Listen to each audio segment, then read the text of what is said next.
सभी की डिमांड है कि शहर में और गांव में अभी प्रशासक लगे हुए हैं और जो जनता के रोज के काम होते हैं उसको अधिकारी ढंग से टैकल नहीं कर पाएंगे। तो सबकी मांग है, जनता की मांग है और हमारी पार्टी तो शुरू से कह रही है कि जल्द से जल्द राजस्थान में चुनाव हो। और मुझे खेद है कि भाजपा की सरकार जब से बनी है ना तो छात्रसंघ के चुनाव हुए यूनिवर्सिटी में, ना नगर पालिका के हुए, ना पंचायत के हुए। तो जो मूल भावना लोकतंत्र को मजबूत करने की संविधान में है, अंकित है, कानूनी उनको पाबंद है सरकारों को चुनाव करवाइए। न जाने निर्वाचन आयोग क्या कर रहा है और न जाने सरकार क्या कर रही है। कोर्ट के निर्णय के बाद भी 15 अप्रैल की समय सीमा थी, उसके बाद भी यहाँ चुनाव नहीं कराए गए। तो सभी लोगों की मांग है कि चुनाव हो ताकि अपने वार्ड मेंबर्स को अपने निगम परिषद में, अपने पंचायतों में लोग चुनकर जाएं ताकि जनता के काम रोज हो। अब छोटे छोटे कामों के लिए कलेक्टर्स भी काम नहीं कर पाएंगे, सब जानते हैं। इसलिए लोगों में काफी एक रोष भी है कि बेवजह चुनाव टाले जा रहे हैं। सभी का मन है कि चुनाव हो और मैं जानता हूं कि भाजपा की सरकार चुनाव कराना नहीं चाहती। चुनाव होंगे तो परिणाम उनके पक्ष में आने वाले नहीं है। इस डर से वो बार बार बहाने मारकर चुनावों को टालते हैं। सबका मन है, हम कोर्ट कचहरी का रास्ता भी अपनाएंगे और दबाव बनाएंगे कि चुनाव हो।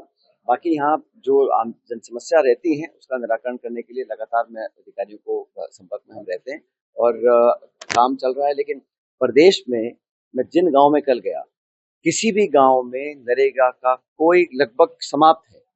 तो नरेगा का नाम बदलकर जो केंद्र सरकार ने पाखंड रचा था वो अब सामने आ गया। हम शुरू से कहते थे नाम बदलना उद्देश्य नहीं है, नरेगा को समाप्त करना उद्देश्य है। आज और इतिहास गवाह है, जब कांग्रेस सरकार थी तो लाखों लाख लोग रोज दिहाड़ी में कुछ पैसा कमाकर अपने घर जाते थे, महिलाएं भी, मर्द भी। आज राजस्थान में लगभग नरेगा बंद होगा, पूरे देश में हालात हो गए हैं। तो आपने नरेगा को बंद कर दिया है, ग्रामीण क्षेत्र में विकास के लिए पैसा दे नहीं रहे हैं, चुनाव पंचायतों के आप करा नहीं रहे। तो विकास और डेवलपमेंट सरकार का एजेंडा नहीं है, तो सिर्फ मैनेजमेंट कर इश्तिहार और अखबार पोस्टर छाप कर पीठ थपथपा रहे हैं। इतनी घोषणा हो गई, अब जो बजट घोषणा हो रही है कितनी कारगर हो रही है। 4 लाख नौकरी की बात पहले बजट में की थी, अब 2.5 साल पूरे हो गए हैं, कितने लोगों को नौकरी मिली है। तो सरकार की जो काम करने का तरीका है वो जनता के हित में नहीं है, सब देख चुके हैं। लेकिन हम पूरा दबाव बनाएंगे कि सरकार मजबूर होकर लोगों के काम करे। देखिए सर, वो विधानसभा क्षेत्र ऐसे हैं मगर भाई, कई विधानसभा क्षेत्र ऐसे जहाँ से विधायक कांग्रेस से चुन के आए हैं या फिर सांसद कांग्रेस है, तो वहाँ पर राज्य सरकार क्या बजट नहीं दे रही, किस तरह के काम का झटके हैं दे रही? बिल्कुल स्पष्ट है भाई, इसमें कोई किसी को दोहराए नहीं होना चाहिए। अब हमारे विधानसभा क्षेत्र में इतने सारे प्रोजेक्ट हैं जो हमारे कार्यकाल में हमने बनाए थे। हमारा गौत का पुल है, हमारा मेडिकल कॉलेज है, नर्सिंग कॉलेज है, फूड पार्क, इन सबके जो जिस तरीके से इनको औपचारिक शुरुआत मिलनी चाहिए, एक उद्घाटन होता है, एक प्रोग्राम होता है, लोगों को संदेश जाता है, सरकार नहीं चाह रही है। और भेदभाव तो है भाई, जहाँ जहाँ कांग्रेस के एमपी एमएलए हैं वहाँ सरकार की मंशा कम होती है काम कराने की, देने की। घोषणा करते भी हैं तो फाइनेंस नहीं आता, बजट नहीं आता, लटकता रहता है।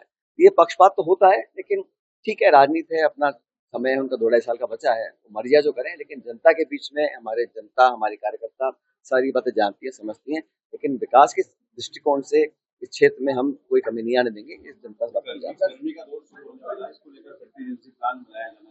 मैं तो हर बार ही बोलता हूँ, अब भी आज अगले 2-4 हफ्तों के अंदर भारी किल्लत होने वाली है, हर प्रदेश के हर कोने में होती है। तो सरकार को एहतियात बरतकर पहले से ही करनी चाहिए planning, water supply, tank, water distribution, पाइपों की मरम्मत।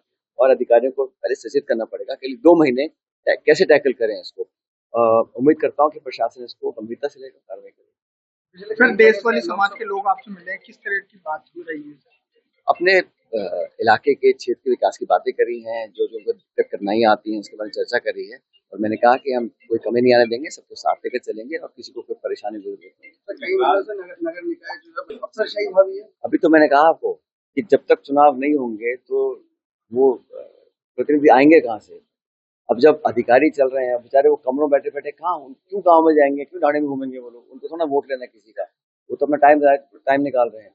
लेकिन जो पब्लिक के सरपंच है, प्रधान है, प्रमुख है, वार्ड मेंबर है, सीआर है, डीआर है, वही लोग तो करते हैं, जन सुनवाई करते हैं, जनता के काम करते हैं। बिल्कुल ठप पड़ा है मामला। तो इसका बहुत एक नकारात्मक इफेक्ट पड़ रहा है पूरे क्षेत्र, पूरे प्रदेश में। तो सरकार को अपनी जिद छोड़कर और हार के डर से बाहर निकलकर चुनाव कराने चाहिए। मुस्लिम धर्मगुरुओं से चर्चा की आपने, तो क्या किस तरह की? सबने दुआ करिए, अमन चैन बना रहे, सबको साथ लेकर चलें और सबका हो और